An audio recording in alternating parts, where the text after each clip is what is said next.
pasado, de Menzies, ayer y hoy. En las jerarquías humanas, o en la organización, si ustedes prefieren, de la humanidad, siempre existió y existen las jerarquías. Es decir, históricamente hay alguien que manda, después puede haber alguien que conduzca, pero en definitiva estamos organizados a través de una escala de jerarquías. Las monarquías, la Revolución Francesa y las cosas que fueron cambiando el objetivo central de las jerarquías, no cambió el objetivo de mando. Es decir, siempre hubo alguien que mandó, que es diferente mandar a conducir los destinos de un pueblo o los destinos de un mundo, paralelo o contemporáneo al ser humano que esto dice. Evidentemente, en esa escala de jerarquías, lo que está en juego a nivel social mundial es la discusión más profunda de todas, que es el ser humano. ¿Por qué vale el ser humano como tal? Y entonces allí encontramos que hay un tremendo desvío, quizá histórico, desde siempre, donde se lo mide por lo que tiene y no por lo que es. Y cuando uno a la persona la mide por lo que tiene y no por lo que es, comete un yerro muy grande y un error que después en el tiempo lo puede hacer que repiense todo. Porque ¿quién puede entonces decir que vale más el que tiene mucho que el que no tiene nada? Me refiero a bienes materiales. Y en esta escala de valores, el mundo ha hecho que el egoísmo individual le permitiera al capitalismo triunfar sobre otras ideas políticas, porque el capitalismo está estructurado en la acumulación de bienes, es decir, en el consumo y en lo que uno vale por lo que acumula, no por lo que es. Justamente, la construcción de la última ideología mundial, que fue la creación del peronismo, donde privilegia al hombre por lo que es y no por los bienes que tiene, cuando Perón establece aquella famosa histórica tercera posición, donde el mundo estaba dividiendo en el marxismo por un lado y el capitalismo por el otro, pero que ambos en definitiva estaban haciendo una propuesta materialista, Perón sale con una idea espiritual, es decir, el hombre como tal, el hombre ya no como sucesión de átomos científicos que somos nosotros, sino el hombre con su espíritu o alma, como usted le quiera poner, compuesto en dos partes, materia y espíritu, es decir, el hombre, de acuerdo a esa concepción cristiana y de muchas otras religiones, de que tiene además de lo que se ve, lo otro que no se ve. Diría algún espiritista, bueno, si el espíritu se ve es porque también es materia, materia etérea. Bueno, es otra discusión. Pero puesto en esto, de que imaginemos que el hombre no es solamente la materia que vemos, sino que es algo más, entonces empiezan las aplicaciones y los razonamientos que llevan a las religiones. Y hoy, este introito sirve para volver otra vez a la teoría de Perón, que el hombre vale por ser hombre y no por lo que tiene. Fíjense ustedes la situación de uno de los hombres más ricos, la segunda fortuna del país, que ahora está procesado porque la angurria económica y financiera lo llevó a ser negociado no compatible con la moral en el gobierno anterior y figura en los cuadernos, y el juez tomó la determinación entonces de procesarlo. Cuando se procesa a una persona es porque hay semiprueba de que es culpable, no quiere decir que después termine siéndolo. Claro, estamos hablando de una de las fortunas más grandes de la Argentina.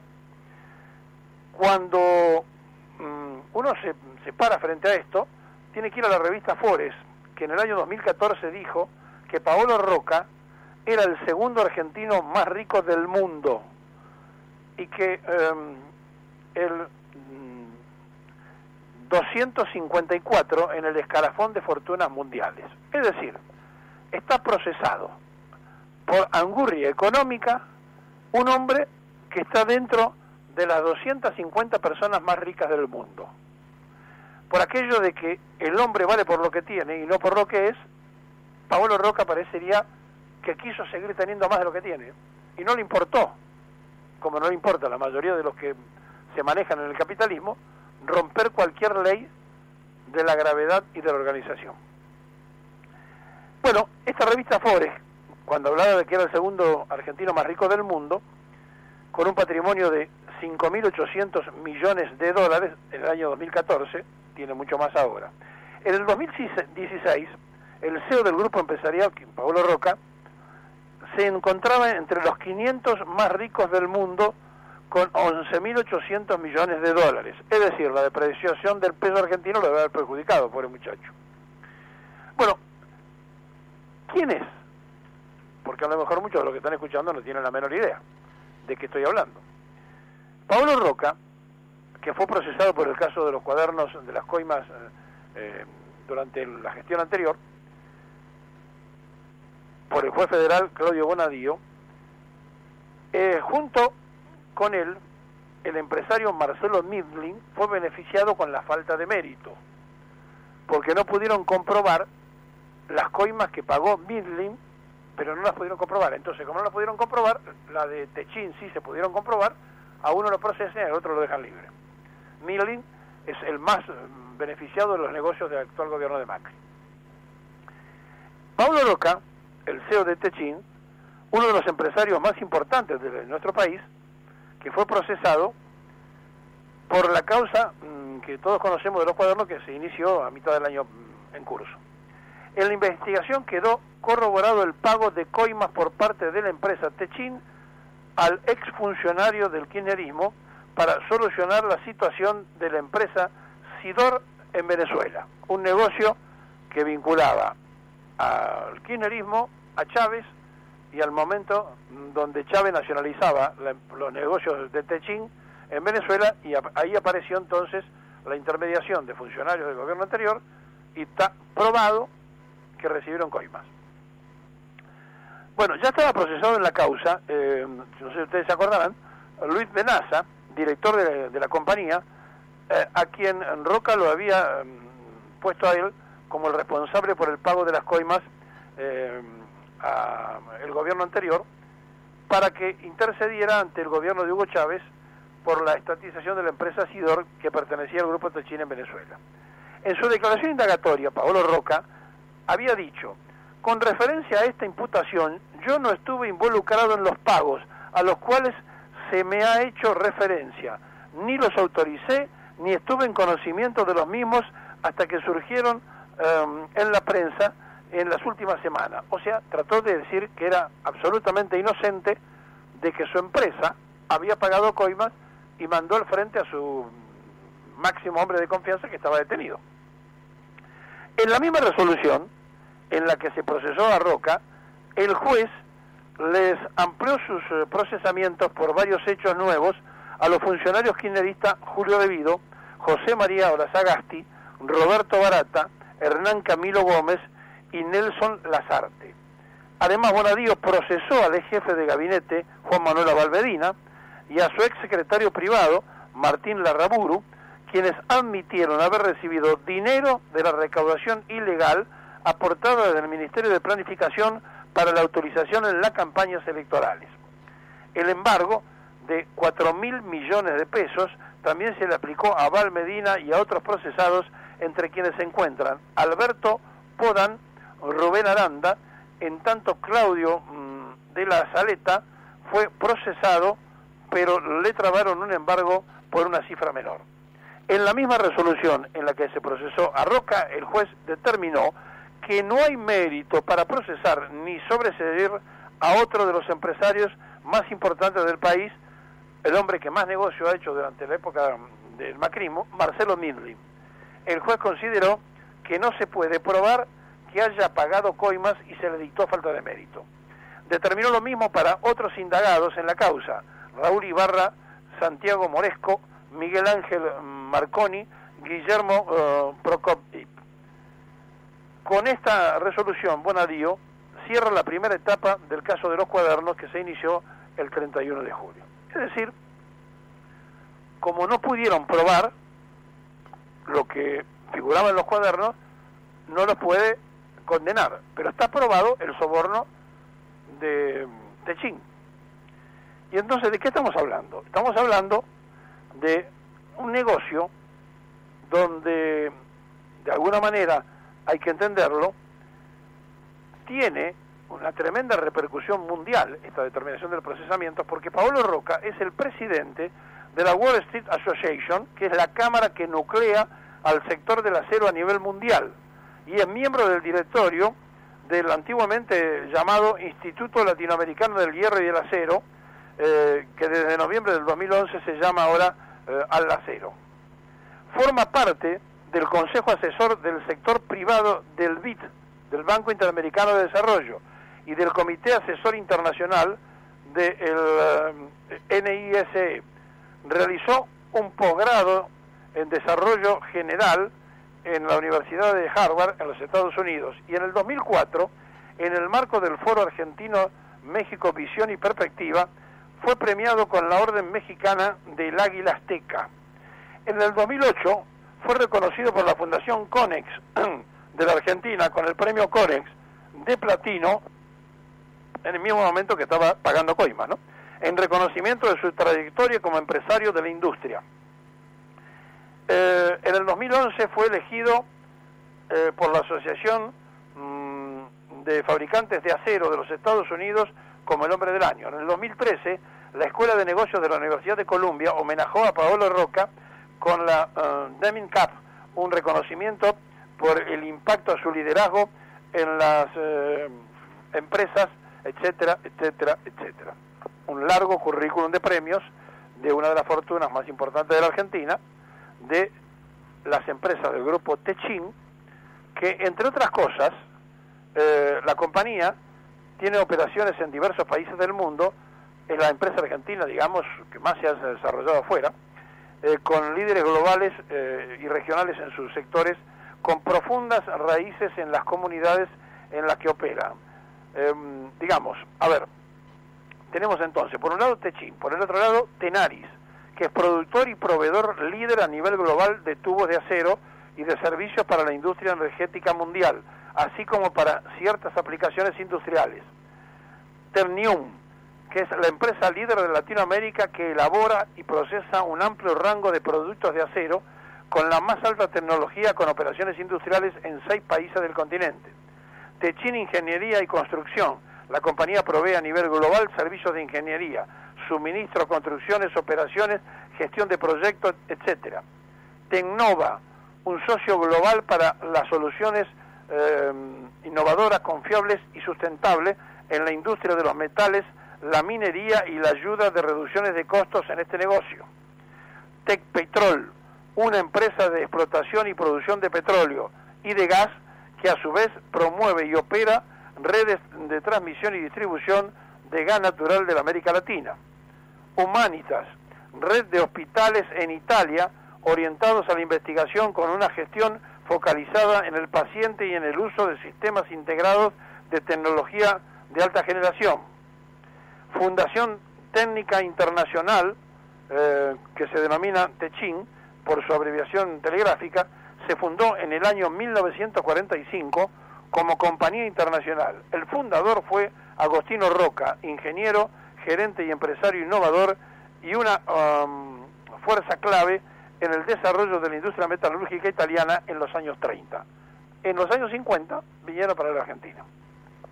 Fundación Compagna Técnica International, que se conoció como Techin, que fue fundada, repito, en el 45, tuvo los comienzos como actividades ofreciendo servicios de ingeniería a clientes de Europa y Latinoamérica. Pronto le seguirán trabajos de construcción y entre ellas el gasoducto del sur de Argentina, inaugurado en 1949, en la época de Perón, donde vinieron a hacer obras para el Estado ante el gran desarrollo que tenía la Argentina en aquel momento. La producción de la estructura de acero y equipamiento mecánico y pesado y repuestos surge de las cercanías de Buenos Aires, es decir, que después de tener sus primeros vínculos con el Estado argentino, siguió haciendo negocios y creciendo notablemente. Estamos entonces entre los principales productores del negocio del acero, del petróleo, de la minería, en fin, de lo que usted escuchó recién. Tiene 2 plantas de aceros sin costura, una en Veracruz, México, y la otra en Campana, en nuestro país. Ambas plantas iniciaron su producción industrial en el año 1954. A través de 60 años construyó una planta de laminado en frío de acero plano en Ensenada, en Argentina. Esto constituyó el primer paso para una operación totalmente integral, con una fuerza laboral de profesionales experimentados y trabajadores calificados, compuesto por 70.900 empleados totales, de los cuales 55.400 son permanentes. Los ingresos anuales del Grupo Techint superan los 18.500 millones de dólares. Las empresas del Grupo Techint comparten una filosofía original de presencia de largo plazo con todos estos negocios. Las empresas del grupo son también multilocales y profundamente radicadas en distintos países. Entonces estamos ante la presencia, nada más ni nada menos, que de una empresa que a nivel mundial, al ser procesado su máximo CEO, su máximo gerente, su máximo responsable en la Argentina, va a hacer un gran ruido mundial. Paolo Rocca nació en Milán, en Italia, en 1952, es hijo de Roberto Rocca, o sea que es nieto del fundador, que fue presidente honorario de Techint y nieto de Agostino Rocca, que es el que la funda. Paolo Rocca es licenciado en Ciencias Políticas en la Universidad de Milán y en 1985 realizó una especialización, como le dije antes, en la Universidad de Harvard, y además de su idioma natal, habla el español, el francés y el inglés. Luego de haber sido asistente del directorio ejecutivo del Banco Mundial en 1985, Paolo Rocca comenzó su carrera en el Grupo Techint como asistente del presidente del directorio y en 1990 asumió como vicepresidente ejecutivo de Siderca. Desde el 2002 es el responsable de TAMSA, CEO de TAMSA y de Temium y del directorio de la Corporación Financiera de Techint. Rocca guió a Techint en una serie de adquisiciones en América Latina y en el mundo y logró desarrollar operaciones de más ventas en distintos países. Paolo Rocca es presidente, como le dije antes, de la Cámara que nuclea al sector del acero a nivel mundial. Fue procesado por Coimas, Paolo Rocca, la segunda fortuna de la Argentina, un hombre de tremenda trascendencia, y en esta escala de valores que hablábamos al principio, en la guerra del capitalismo, en la guerra del individualismo, en la guerra de quiero tener mucho porque si tengo mucho puedo lograr más, en esa sin razón de la razón, los seres humanos matan, hacen guerras, mueren, creyendo que pueden modificar el estado de felicidad. Y la verdad que todos nacemos desnudos y la única certeza que tenemos que nos vamos a ir de la misma manera, no nos llevamos nada, y que mientras un robot está explorando Marte, porque el ser humano sabe que va a hacer una catástrofe en el planeta Tierra por todas las cosas que hizo mal, y entonces algunos ya están pensando a ver si salvan la especie humana en otro lugar. Mientras esas cosas pasan, millones de personas se mueren de hambre, millones de personas pasan toda clase de privaciones, millones de personas sufren porque una minoría que administra y maneja el mundo vive en la escala de codicias, en esa escala de valores donde cuando se inventó el dinero, la escala de valores pasó a decir manda el que tiene, no el que es. Y entonces se cambian capacidades y virtudes por el poder económico. Una guerra destruye todo, pero después hay que pagarla. Y entonces cuando hay que pagar la guerra, no solamente antes mueren los pueblos en la guerra, sino que después se mueren económicamente los pueblos porque hay que pagar la guerra. Y el mundo vive en guerra. Los seres humanos vivimos peleándonos por cosas intrascendentes, mientras no tenemos gente con techo, no tenemos gente con trabajo y no tenemos gente que pueda comer. Frente a esto, ahí están los que protestan. Y entonces en la protesta social, rompiendo o tratando de romper la escala de valores, lo que no nos damos cuenta es que nunca se rompe. Porque cuando termina la monarquía viene la democracia, pero la democracia también inventa jerarquías, porque el ser humano vive en una etapa de jerarquías. Siempre hay uno que manda. Lo que pasa es que la diferencia entre mandar y conducir es muy grande. En la Argentina tuvimos un único conductor, que fue Perón, y tuvimos muchos que mandaron y que mandan. Lo que pasa es que mandar es sinónimo de a mí me obedeces porque tengo el poder.